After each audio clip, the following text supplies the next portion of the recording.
What is going on, Jet fans? Matt O'Leary back with another video. I'm sure you've heard by now the New York Jets will be on Hard Knocks. It is officially official. So that is the breaking news. We want to get into that by talking about what you could expect from the New York Jets on Hard Knocks. I'm sure, like I said, you've seen the breaking news, but this video is going to be about getting into what you can expect from the New York Jets on Hard Knocks and some predictions. So it was very clear that the New York Jets had no interest at all in being on the show, but unfortunately they were put onto it by HBO. I haven't gotten word or anything like that. I know there's several teams that would love for Hard Knocks to be in their building. We're just not one of them. There's no start date yet for when episodes will air, but usually Tuesdays at 10 p.m.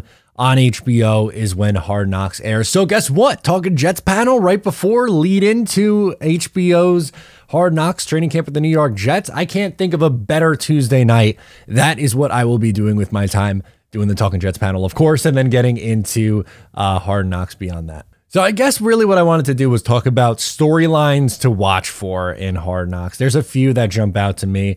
Hopefully this first one is all wrapped up by the time we get to there, but with a week out, Quinn and Williams does still not have a contract extension. I would love to see Quinn and Williams get a contract extension. Unfortunately, time is a ticking. And the last time the New York Jets were on Hard Knocks was, well, Darrelle Revis holding out. So that was a storyline. You had Rex Ryan going around. Were they at No, they weren't at Hofstra. They were, where the hell were they in 2010? Cortland? Wherever. Doesn't matter. Moral of the story, you had Rex going around and knocking on the doors. Revis, you in here? It was funny stuff, but maybe that's going to be repeated with Quinn and Williams. I just wish this thing would get ironed out. I don't want this to be a storyline on the show. Next up, Aaron Rodgers is going to be a big talking point, a big topic, right? Legendary quarterback from the Green Bay Packers comes to the New York Jets, whether you want to go the Brett Favre comparison or just that Rodgers is a polarizing guy to begin with. And on top of that, he is now changing his team and going from the Packers to the New York Jets. Like, that is super exciting. And that is a big storyline. And that's one of the biggest reasons why I'm sure the New York Jets were chosen to be on the show. Don't get it twisted. It was not the Jets who volunteered. They had no interest in being on. But I'm sure the NFL and HBO wanted the New York Jets on there because, well, partly because of Aaron Rodgers and partly because of these next two guys, young stars, Sauce Gardner and Garrett Wilson, offensive and defensive rookie of the year, two young blossoming stars, and not to mention guys like Breece Hall and DJ Reed, and you mentioned Quinn and Williams, CJ Mosley. And there are other young players you could toss in the mix there as well. AVT, Jermaine Johnson, Michael Clemens, Jeremy Ruckert, guys like that. So they're going to try to, really build this thing. And it is marketable. I mean, comparatively, it was either going to be the Jets, the Washington Commanders, which I don't think moves the needle at all. The Saints a little bit. They have a new quarterback in Derek Carr, but that's not as exciting as Aaron Rodgers. And then the Bears. I think the Bears would have been a good one with Justin Fields taking a nice step last year. And they traded away the #1 pick, and there's some storylines to follow there, but the Jets are the biggest draw. Let's be real. My guess is I think we see some unexpected guys actually be pretty good on the show. Not necessarily unexpected, but like for good personalities, and I'm not necessarily talking about the stars, but Michael Carter, the running back, has a great personality. I think he's going to be good on the show. Carl Lawson, Ron Middleton. If it moves, hit it. If it don't move, hit it.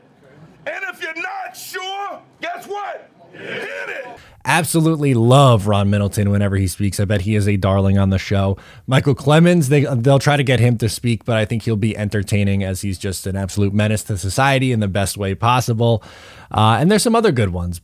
And when looking at some of the under the radar things, because they always find guys, right, like that they blow up and make into storylines. And a lot of times it's under the radar guys. Like the last time the Jets were on it in 2010, John Connor was a big one. Vlad Ducasse, they showed a lot. Guys who didn't necessarily play a huge role on that 2010 New York Jets team. But I think maybe like Jeremy Ruckert, who's a local guy, they might make a storyline. And he's tight end 3 right now. So we all like Jeremy, but that would be a little bit of an under the radar one. And then, I don't know, some random guy, maybe Trey Dean. I don't know, coming out of Florida, undrafted free agent rookie. They usually try to find the undrafted free agent rookie. So him. Brownlee, maybe. That's my dark horse pick to make the roster. But moral of the story, look, I wasn't banging the drum for them to be on Hard Knocks. I'm not going to lie to you. I'm going to be excited to watch every single week. I don't think it's a massive distraction. And also, like, the last time they were on the show was probably their most successful season that I've ever seen in my 20 years of watching New York Jets football, in the 2010 season. So while I wasn't necessarily like, oh my God, it's a must, they have to be on the show, of course I'm going to tune in. Of course I'm going to watch it. I'll be excited to see it each week. And we have more content to put out now, even better. So that's going to do it for me on this episode. Thank you so much for tuning in. Once again, I am Matt O'Leary, and I will catch you next time.